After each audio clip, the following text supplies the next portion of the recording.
ব্যর্থ হতে দেওয়া যাবে না। এই সরকার আমাদেরই সরকার, সব ধরনের সহযোগিতা আমরা করার চেষ্টা করেছি। দেশে তারা বলছিল যে আওয়ামী লীগের পতন হলে দেশে 10 লাখ লোক মৃত্যুবরণ করবে।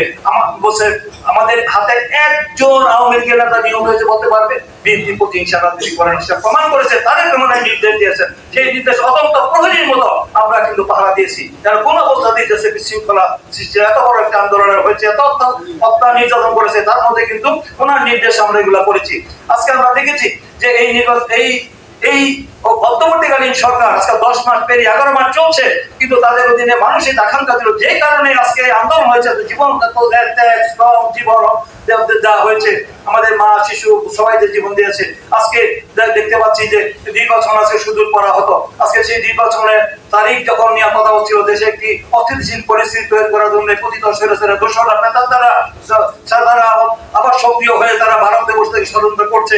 সেই ষড়যন্ত্রের হাত থেকে রক্ষা পাওয়ার জন্য আমরা দেখেছি একটি বর্তমানে প্রধান উপদেষ্টা তিনি লন্ডন গিয়েছিলেন। লন্ডন গিয়ে একটি ঐতিহাসিক বৈঠক করে তারা একটি দিনক্ষণ, মোটামুটি দিনক্ষণ না হলে একটি মাস ঠিক করেছেন।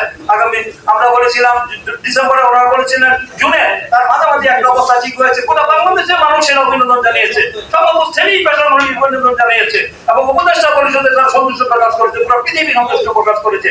মানুষের মনে যে উৎকণ্ঠা, উদ্বেগ এবং ভয়, ভীতি, আতঙ্ক ছিল নির্বাচন হবে কি হবে না, সেই নির্বাচনের ব্যাপারে যখন আলোচনা হয়েছে, সেই আলোচনার প্রেক্ষিতে আমরা দেখলাম তখন এই দেশের মানুষ সবাই মেনে নিয়েছে।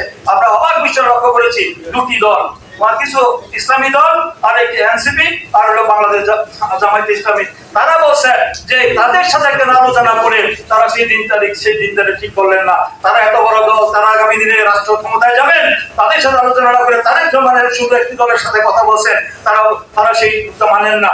যেন কোনো নির্বাচন হলে তারা নির্বাচনে যাবেন না, মানবেন না। তারা বলতেছে দৃশ্যমান সংস্কার বিচার না হলে নাকি নির্বাচনে তারা যাবেন না, এবং শুধু আর নতুন নতুন শর্ত, নতুন নতুন ইস্যু তৈরি করছেন। আবার পিআরের কথা বলছেন, সংখ্যালঘুদের কথা বলছেন, যেটা বাংলাদেশের ইতিহাসে কোথাও হয় নাই।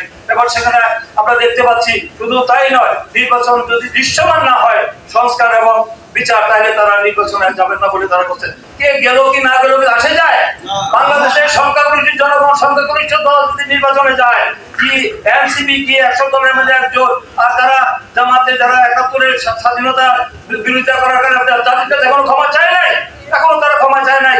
তারা 86 সালে হাসিনার সাথে আঘাত করে তারা নির্বাচনে গিয়েছে। তারা আজকে আমাদের সেক্টরে থেকে আজকে তারা বলেন যে তারা নির্বাচনে যাবেন না, এক দলের সাথে কেন কথা বলছেন, তারা এখন স্বপ্ন দেখছেন ক্ষমতায় যাওয়ার।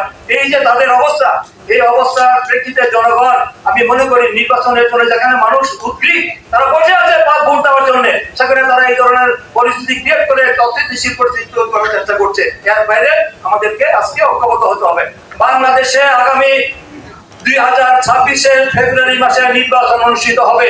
কে গেল কি গেল না কিচ্ছু আসে যায় না, এবং যাদের জামানত বাজেয়াপ্ত হবে, যারা নির্বাচনের 5টি আসন পাবে না, তাদের কথায় কি দেশ চলবে?